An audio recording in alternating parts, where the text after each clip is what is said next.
Hi friends, ಎಲ್ರಿಗೂ ನಮಸ್ಕಾರ. ಜೆಎನ್ಸಿ cooking ರೆಸಿಪೀಸ್ಗೆ ಸ್ವಾಗತ. ನಾನ್ ಜಯಶ್ರೀ. ನಾನಿವತ್ತು ಮಾಡ್ತಾ ಇರುವಂತಹ ರೆಸಿಪಿ ವರಮಹಾಲಕ್ಷ್ಮಿ ಹಬ್ಬಕ್ಕೆ ಮೃದುವಾದ ತೆಳುವಾದ ತೊಗರಿಬೇಳೆ ಒಬ್ಬಟ್ಟನ್ನ ತುಂಬಾ ಸುಲಭವಾಗಿ ಹೇಗ್ ಮಾಡ್ಕೊಳ್ಳೋದು ಅಂತ ತೋರಿಸ್ತಾ ಇದ್ದೀನಿ. ಮಾಡಕ್ ಬರಲ್ಲ ಅನ್ನೋರು ಕೂಡ ಈ ವಿಧಾನದಲ್ಲಿ ಟ್ರೈ ಮಾಡಿ, ತುಂಬಾ ಚೆನ್ನಾಗಿ ಬರುತ್ತೆ. ತುಂಬಾ ಸುಲಭವಾಗಿ ಮಾಡ್ಕೊಂಡ್ ಬಿಡ್ಬೋದು. ಹಾಗೆ ಎಲ್ರಿಗೂ ವರಮಹಾಲಕ್ಷ್ಮಿ ಹಬ್ಬದ ಹಾರ್ದಿಕ ಶುಭಾಶಯಗಳು. ಆ ದೇವ್ರು ಎಲ್ರಿಗೂ ಆಯಸ್ಸು ಆರೋಗ್ಯ ಅಂತಸ್ತು ಕೊಟ್ಟು ಕಾಪಾಡ್ಲಿ ಅಂತ ಕೇಳ್ಕೊಳ್ತಾ ಇವತ್ತಿನ ರೆಸಿಪಿ ವಿಡಿಯೋನ ಸ್ಟಾರ್ಟ್ ಮಾಡೋಣ ಬನ್ನಿ. ಮೊದ್ಲು ನಾನಿಲ್ಲಿ ಈ ಒಬ್ಬಟ್ಟು ಮಾಡೋದಿಕ್ಕೆ ಮೇಯ್ನು ಕಣ್ಕನ ಚೆನ್ನಾಗಿ ಕಲ್ಸ್ಕೊಳ್ಬೇಕು. ಕಣ್ಕ ಕಲ್ಸ್ಕೊಳ್ಳೋದಕ್ಕೆ ಒಂದ್ ಪಾತ್ರೆ ಇಟ್ಕೊಂಡು ಪಾತ್ರೆಗೆ ಈ ಕಪ್ ನಲ್ಲಿ 3 ಕಪ್ ನಷ್ಟು ಮೈದಾ ಹಿಟ್ಟು ಹಾಕೊಳ್ತಾ ಇದ್ದೀನಿ. ಹಾಗೆ ಒಂದ್ ಅರ್ಧ ಟೀ ಸ್ಪೂನ್ ಅಡ್ಗೆ ಅರಿಶಿನ, ಒಂದ್ ಚಿಟ್ಕೆ ಉಪ್ಪು. ಫಸ್ಟ್ ಇದನ್ನ ಡ್ರೈ ಮಿಕ್ಸ್ ಮಾಡ್ಕೊಳ್ಬೇಕು. ಚೆನ್ನಾಗಿ ಮಿಕ್ಸ್ ಮಾಡ್ಕೊಳ್ಳಿ. ನಂತರ ಇದಕ್ಕೆ ಸ್ವಲ್ಪ ಸ್ವಲ್ಪನೇ ನೀರ್ ಹಾಕೊಳ್ತಾ ಒಂದ್ ಹದವಾಗಿ ಕಲ್ಸ್ಕೊಳ್ಳಿ. ಆಯ್ತಾ? ತುಂಬಾ ತೆಳುವಾಗಿ ತುಂಬಾ ಗಟ್ಟಿಯಾಗಿ ಕೂಡ ಮಾಡ್ಕೊಳ್ಬೇಡಿ. ಒಂದ್ ಹದವಾಗಿ ಕಲ್ಸ್ಕೊಳ್ಬೇಕು. ನೀರ್ನ ಈ ರೀತಿ ಸ್ವಲ್ಪ ಸ್ವಲ್ಪನೇ ಹಾಕೊಳ್ತಾ ಹಿಟ್ಟನ್ನ ಈ ರೀತಿ ಕಲ್ಸ್ಕೊಳ್ಳಿ. ಆಯ್ತಾ? ನೋಡಿ, ಹಿಟ್ಟು ಈ ಹದಕ್ಕೆ ಇರ್ಬೇಕು. ಈ ಹದಕ್ಕೆ ತಗೊಳ್ಳಿ. ನೆಕ್ಸ್ಟ್ ಇದಕ್ಕೆ 1 ಟೇಬಲ್ ಸ್ಪೂನ್ ಎಣ್ಣೆ ಹಾಕೊಂಡು ಇದನ್ನ ಚೆನ್ನಾಗಿ ಕೌಂಟರ್ ಟಾಪ್ ಮೇಲೆ ಹಾಕೊಂಡು ಚೆನ್ನಾಗಿ ನಾದ್ಕೊಳ್ಬೇಕು. ಹಿಟ್ಟನ ಎಷ್ಟು ಚೆನ್ನಾಗಿ ನಾದ್ಕೊಳ್ತೀವೋ ಅಷ್ಟು ಚೆನ್ನಾಗಿ ಒಬ್ಬಟ್ಟು ಮೃದುವಾಗಿ ತೆಳುವಾಗಿ ಬರ್ತವೆ. ಅದರಿಂದ ಮೇನ್ ಈ ಕಣ್ಕನ ಚೆನ್ನಾಗಿ ನಾದ್ಕೊಳ್ಳೋದು. ಚೆನ್ನಾಗಿ ನಾದ್ಕೊಳ್ಳಿ. ಒಂದ್ 5 ನಿಮಿಷನಾದ್ರೂ ಈ ತರ ಕೈಯಲ್ಲಿ ಪ್ರೆಷರ್ ಹಾಕ್ತಾ ಒಂದೊಂದ್ ಸ್ಪೂನ್ ಮಧ್ಯೆ ಒಂದೊಂದ್ ಸ್ಪೂನ್ ಎಣ್ಣೆ ಹಾಕೊಳ್ತಾ ಇದನ್ನ ಹಿಟ್ಟನ ಚೆನ್ನಾಗಿ ನಾದ್ಕೊಳ್ಳಿ. ಆಯ್ತಾ? ನೋಡಿ, ಮಧ್ಯೆ ಒಂದೊಂದ್ ಸ್ಪೂನ್ ಎಣ್ಣೆ ಹಾಕೊಳ್ತಾ ಇರಿ. ಅದು ಎಣ್ಣೆ ಹೀರ್ಕೊಳ್ತಾ ಇರುತ್ತಲ್ಲ, ಅಂಟ್ಕೊಳ್ಳೋ ತರ ಆಗುತ್ತೆ. ಅದರಿಂದ ಒಂದೊಂದ್ ಸ್ಪೂನ್ ಎಣ್ಣೆ ಹಾಕೊಳ್ತಾ ಈ ರೀತಿ ಚೆನ್ನಾಗಿ ನಾದ್ಕೊಂಡು ಈ ರೀತಿ ಸಾಫ್ಟ್ ಆಗಿ ರೆಡಿ ಮಾಡಿ ತಗೊಳ್ಳಿ. ಆಯ್ತಾ? ನೋಡಿ, ಹಿಟ್ಟು ಎಷ್ಟು ಸಾಫ್ಟ್ ಆಗಿದೆ. ಇಷ್ಟು ಸಾಫ್ಟ್ ಆಗಿ ಚೆನ್ನಾಗಿ ನಾದ್ಕೊಂಡು ತಗೊಳ್ಳಿ. ಆಯ್ತಾ? ನೆಕ್ಸ್ಟ್ ಈ ಹಿಟ್ಟನ ಒಂದ್ ಬಟ್ಲಿಗೆ ಹಾಕಿ ಮೇಲೆ ಒಂದ್ 2 ಸ್ಪೂನ್ ಎಣ್ಣೆ ಹಾಕಿ ಇದನ್ನ ಮಿನಿಮಮ್ 3 ರಿಂದ 4 ಅವರ್ ಆದ್ರೂ ಈ ಹಿಟ್ಟನ ನೆನೆಯೋದಕ್ ಬಿಡ್ಬೇಕು. ಟೈಮ್ ಇಲ್ಲ ಅಂದ್ರೆ ಒಂದ್ 2 ಅವರ್ ಆದ್ರೂ ನೆನ್ಸ್ಕೊಳ್ಳಿ. ಅವಾಗ್ಲೇ ಒಬ್ಬಟ್ಟು ಮೃದುವಾಗಿ ಬರೋದು. ನೋಡಿ, ಈ ಹಿಟ್ಟನ ಒಂದ್ ಸೈಡ್ ಎತ್ತಿಟ್ಕೊಂಡು ನೆಕ್ಸ್ಟ್ ಬೇಳೆ ಬೇಯಿಸ್ಕೊಳ್ಳೋದಿಕ್ಕೆ ಒಂದ್ ಪಾತ್ರೆಗೆ ಬೇಳೆ ಹಾಕೊಳ್ತಾ ಇದ್ದೀನಿ.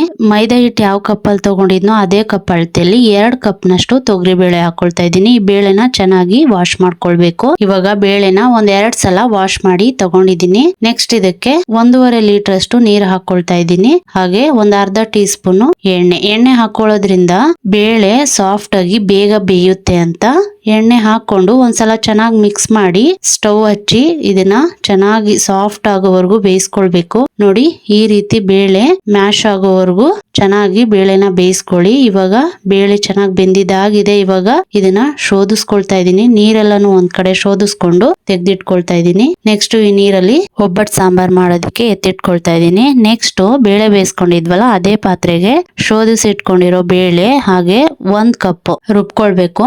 ನೋಡಿ, ಇವಾಗ ಇದೆಲ್ಲ ಕಂಪ್ಲೀಟ್ ಆಗಿ ತಣ್ಣಗಾಗಿದೆ. ನೆಕ್ಸ್ಟ್ ಒಂದ್ ಮಿಕ್ಸಿ ಜಾರ್ಗೆ ಮಾಡಿಟ್ಕೊಂಡಿರೋ ಈ ಬೇಳೆ, ಬೆಲ್ಲ, ಕಾಯಿ ಹೂರ್ಣ ಹಾಕೊಂಡು ಇದನ್ನ ಬೇಳೆ ಮತ್ತೆ ಮೈದಾ ಹಿಟ್ಟು ಯಾವ ಕಪ್ ಅಲ್ಲಿ ತಗೊಂಡಿದ್ನೋ ಅದೇ ಕಪ್ ಅಳತೆಯಲ್ಲಿ 1 ಕಪ್ ಬೆಲ್ಲ ಹಾಗೆ 1 ಕಪ್ ಹಸಿ ತೆಂಗಿನಕಾಯಿ ತುರಿ ಫ್ರೆಶ್ ಆಗಿರೋದು ಹಾಕೊಂಡು ಚೆನ್ನಾಗ್ ಒಂದ್ಸಲ ಮಿಕ್ಸ್ ಮಾಡ್ಕೊಂಡು ಸ್ಟವ್ ಹಚ್ಚಿ ಬೆಲ್ಲ ಎಲ್ಲ ಕಂಪ್ಲೀಟ್ ಆಗಿ ಕರ್ಗಿ ಈ ಹೂರ್ಣ ಸ್ವಲ್ಪ ಗಟ್ಟಿ ಆಗೋವರೆಗೂ ಬೇಯಿಸ್ಕೊಳ್ಬೇಕು. ನೋಡಿ, ಈ ರೀತಿ ಬೇಯಿಸ್ಕೊಂಡು ಇದಕ್ಕೆ ಒಂದ್ ಅರ್ಧ ಟೀ ಸ್ಪೂನ್ ಏಲಕ್ಕಿ ಪುಡಿ ಹಾಕೊಂಡು ಚೆನ್ನಾಗ್ ಒಂದ್ಸಲ ಮಿಕ್ಸ್ ಮಾಡ್ಕೊಂಡ್ಬಿಟ್ರೆ ಇದು ರೆಡಿ ಆಯ್ತು. ಇವಾಗ ಇದು ಕಂಪ್ಲೀಟ್ ಆಗಿ ತಣ್ಣಗಾದ್ಮೇಲೆ ಎಷ್ಟು ನುಣ್ಣಗಾಗುತ್ತೋ ಅಷ್ಟು ನುಣ್ಣಗೆ ರುಬ್ಬಿ ತಗೊಳ್ಳಿ. ಆಯ್ತಾ?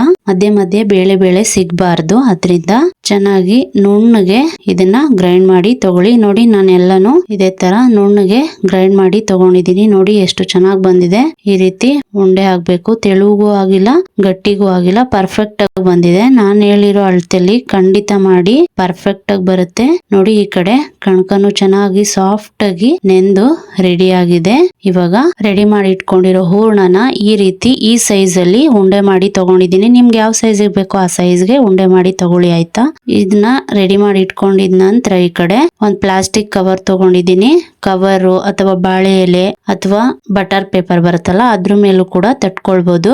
ಈ ರೀತಿ ಒಂದ್ ಕವರ್ ಮೇಲೆ 1 ಸ್ಪೂನ್ ಎಣ್ಣೆ ಹಾಕಿ ಕವರ್ ಫುಲ್ಲು ಹಚ್ಕೊಂಡು ಮಾಡಿಟ್ಕೊಂಡಿರೋ ಕಣ್ಕನ ಈ ರೀತಿ ತೆಳುವಾಗಿ ಹರಡ್ಕೊಂಡು ಮೊದ್ಲೇ ಮಾಡಿ ಉಂಡೆ ಮಾಡಿ ಇಟ್ಕೊಂಡಿರೋ ಹೂರ್ಣ ಇಟ್ಕೊಂಡು ಕಣ್ಕದಿಂದ ಈ ತರ ಫಿಲ್ ಮಾಡ್ಕೊಂಡು ನಿಮ್ಗೆ ಯಾವ ಸೈಜಿಗೆ ಬೇಕೋ ಆ ಆ ಸೈಜ್ಗೆ ಈ ಒಬ್ಬಟ್ಟನ್ನ ತಟ್ಕೊಳ್ಳಿ. ನೋಡಿ ಈ ರೀತಿ ಎಷ್ಟು ತೆಳುವಾಗಿ ಬೇಕಾದ್ರೂ ತಟ್ಕೊಳ್ಬಹುದು. ಈ ರೀತಿ ತಟ್ಕೊಂಡು ಕೈಯಲ್ಲೇನೆ ತೆಗ್ದು ಹಾಕ್ತಾ ಇದ್ದೀನಿ. ನೋಡಿ ನೆಕ್ಸ್ಟ್ ಈ ಕಡೆ ತವನು ಕಾಯೋದಕ್ಕೆ ಇಟ್ಕೊಂಡಿದ್ದೆ, ಹದವಾಗಿ ಕಾಯ್ದಿದೆ. ಇವಾಗ ಕೈಯಲ್ಲೇನೆ ಒಬ್ಬಟ್ಟನ್ನ ತೆಗೆದು ತವದ ಮೇಲೆ ಹಾಕೊಂಡು ಎರಡು ಸೈಡು ಹೊಂಬಣ್ಣ ಬರೋವರೆಗೂ ಇದನ್ನ ಚೆನ್ನಾಗಿ ಬೇಯಿಸ್ಕೊಳ್ಬೇಕು. ಆ ಕಡೆ ಈ ಕಡೆ ಒಂದೊಂದ್ ಸ್ಪೂನ್ ಎಣ್ಣೆ ಹಾಕ್ತಾ ಉಲ್ಟಾ ಹಾಕೊಳ್ತಾ ಎರಡು ಸೈಡು ಹೊಂಬಣ್ಣ ಬರೋವರೆಗೂ ಮೀಡಿಯಂ ಫ್ಲೇಮ್ ನಲ್ಲೇ ಇಟ್ಕೊಂಡು ಎರಡು ಸೈಡು ಈ ರೀತಿ ಬೇಯಿಸ್ಕೊಳ್ಳಿ. ನೋಡಿ ಎಲ್ಲಾ ಒಬ್ಬಟ್ಟನ್ನು ಇದೇ ತರ ಎರಡು ಸೈಡು ಮೀಡಿಯಂ ಉರಿನಲ್ಲಿ ಬೇಯಿಸ್ಕೊಂಡ್ ಬಿಟ್ರೆ ಒಬ್ಬಟ್ಟು ರೆಡಿಯಾಗಿ ಹೋಗ್ಬಿಡುತ್ತೆ. ಹಬ್ಬಕ್ಕೆ ಮಾಡಕ್ ಬರಲ್ಲ ಅನ್ನೋರು ಕೂಡ ತುಂಬಾ ಸುಲಭವಾಗಿ ಈ ಒಬ್ಬಟ್ಟನ್ನ ಮಾಡ್ಕೊಂಡ್ ಬಿಡ್ಬೋದು. ಖಂಡಿತ ಈ ರೆಸಿಪಿನ ಟ್ರೈ ಮಾಡಿ, ಹಾಗೆ ಹೇಗ್ ಬಂತು ಅಂತ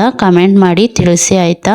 ನೋಡಿದ್ರಲ್ಲ ಫ್ರೆಂಡ್ಸ್, ನಾನ್ ಮಾಡಿರೋ ಈ ಮೃದುವಾದ ತೆಳುವಾದ ಬೇಳೆ ಒಬ್ಬಟ್ಟಿನ ರೆಸಿಪಿ ನಿಮ್ಗೂ ಇಷ್ಟ ಆಯ್ತು ಅನ್ಕೊಳ್ತೀನಿ. ಇಷ್ಟ ಆದ್ರೆ ಲೈಕ್, ಶೇರು, ಕಮೆಂಟ್ ಮಾಡಿ. ಹಾಗೆ ಈ ರೆಸಿಪಿ ವಿಡಿಯೋನ ನಿಮ್ ಫ್ಯಾಮಿಲಿ ಅಂಡ್ ಫ್ರೆಂಡ್ಸ್ಗೆ ಶೇರ್ ಮಾಡಿ. ಇನ್ನಷ್ಟು ಈಸಿ, ಟೇಸ್ಟಿ ಅಂಡ್ ಹೆಲ್ದಿ ರೆಸಿಪೀಸ್ಗಾಗಿ JNC ಕುಕಿಂಗ್ ರೆಸಿಪೀಸ್ ಚಾನಲ್ ನ ಸಬ್ಸ್ಕ್ರೈಬ್ ಮಾಡ್ಕೊಂಡು ನೋಡಿ. ಹಾಗೆ ಪಕ್ಕದಲ್ಲೇ ಇರೋ ಬೆಲ್ ಬಟನ್ ನ ಕ್ಲಿಕ್ ಮಾಡಿ. ಮತ್ತೊಮ್ಮೆ ಎಲ್ರಿಗೂ ಹ್ಯಾಪಿ ವರಮಹಾಲಕ್ಷ್ಮಿ. ಹಾಗೆ ವಿಡಿಯೋ ನೋಡಿದ ಎಲ್ರಿಗೂ ಧನ್ಯವಾದಗಳು. Thank you so much. ಮತ್ತೊಂದು ರೆಸಿಪಿ ವಿಡಿಯೋ ಜೊತೆ ಸಿಗೋಣ. Take care. ಬಾಯ್.